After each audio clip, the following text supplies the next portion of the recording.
it came to my mind the image that it's been like we've been on inside of a prison cell, and somebody you don't know is opening the gate or giving you the key, and you go like, no, because this is all that I know. So it's out there.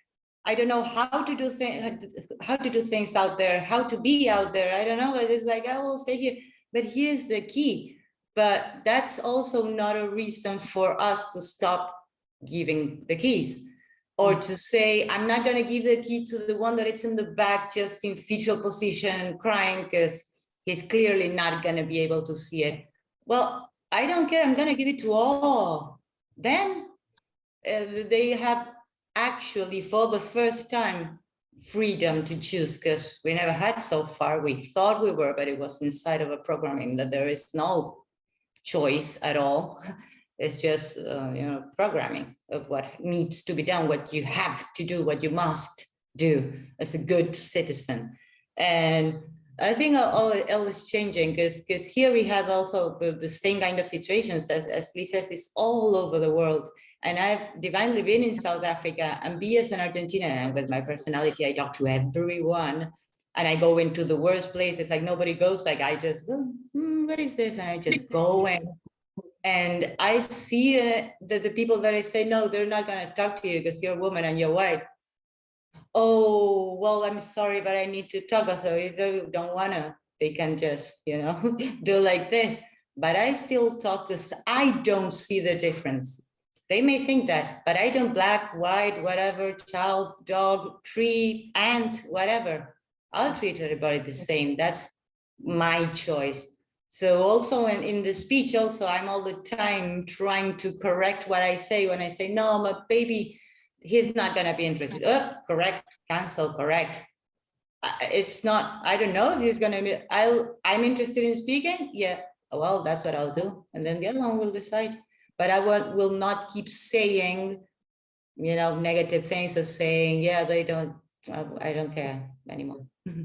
So I got told the other day that the Chinese government would never allow this in China, and nor would the Singaporean government. And my answer to them is, why not? This is benevolence for all of humanity. What do you mean the government won't allow it? Surely they want benevolence. They're public servants. It's just, people will come up with all of the reasons why not, and not necessarily, of course, the reasons why. As Mariana just said, it is a prison syndrome. You are safe in your prison, and humanity have learned to survive in hell. That's testament to humanity. I am amazed at the resilience of humanity to remain in hell as if it's not hell.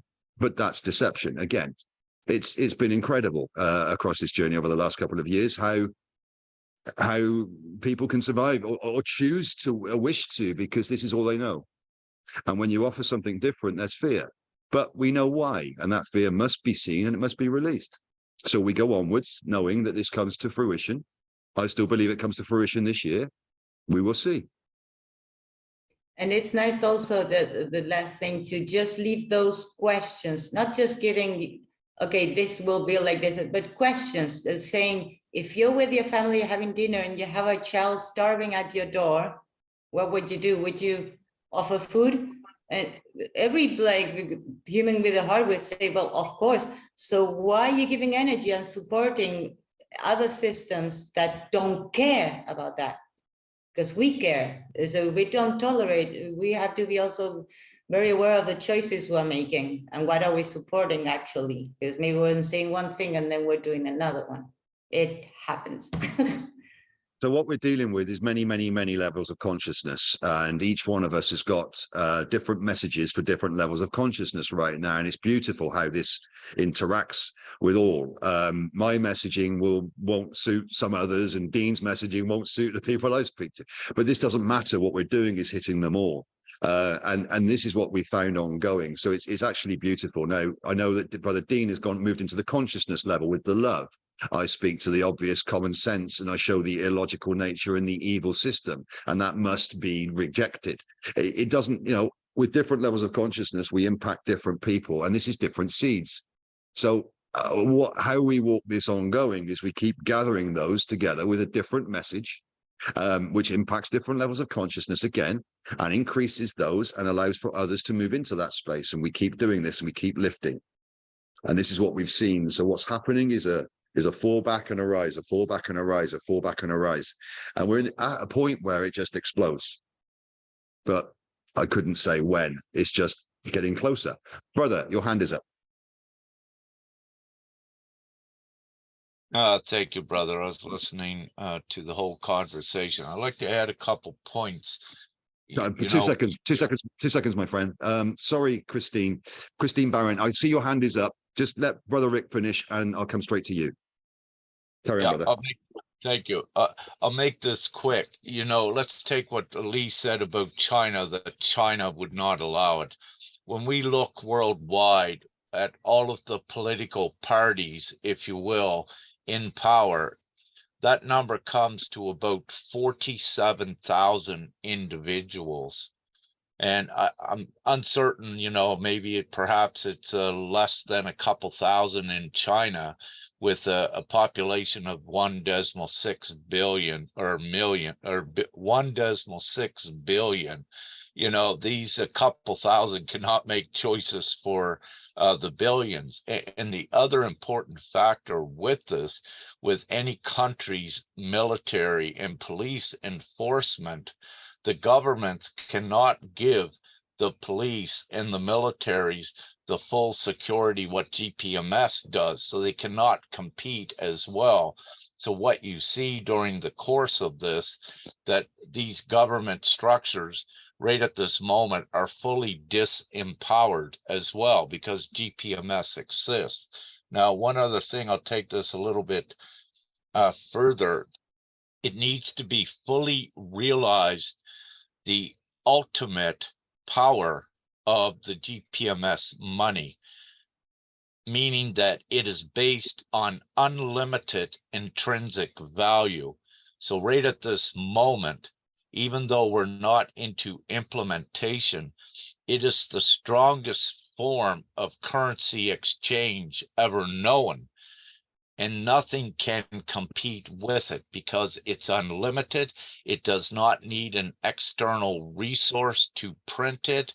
It is not ledgers with it. It does not have to be accounted for. It does not have to be recorded. It is full open flow, and no currency upon the planet can compete with it. They have to submit to it. And this is very important. And I'll add on right now with the Philippines, some of the huge numbers that Lee was mentioning, with perhaps, let's say 10, 20, 30 million that are standing in this absolute ultimate intrinsic place of the ability to show the unlimited worth worldwide, very quickly as well. Nothing can compete nor contest with it. So the bigger these numbers get, and it's already, I've been seeing, worldwide, it's already beginning to affect the numbers coming into GPMS, even from what I monitor and what I gauge with part of what I do is when we take big movements forward, like Lee is saying, big steps, it gets reflected into the whole. And where we're at right now with GPMS, this is so important with the Philippines, brothers and sisters there, but also they are organized as we said, and very quickly know the power of what this is. So there is no obstacles, once again, with GPMS. And, ones may have misconceptions, and that is because of their levels of fear, if you will.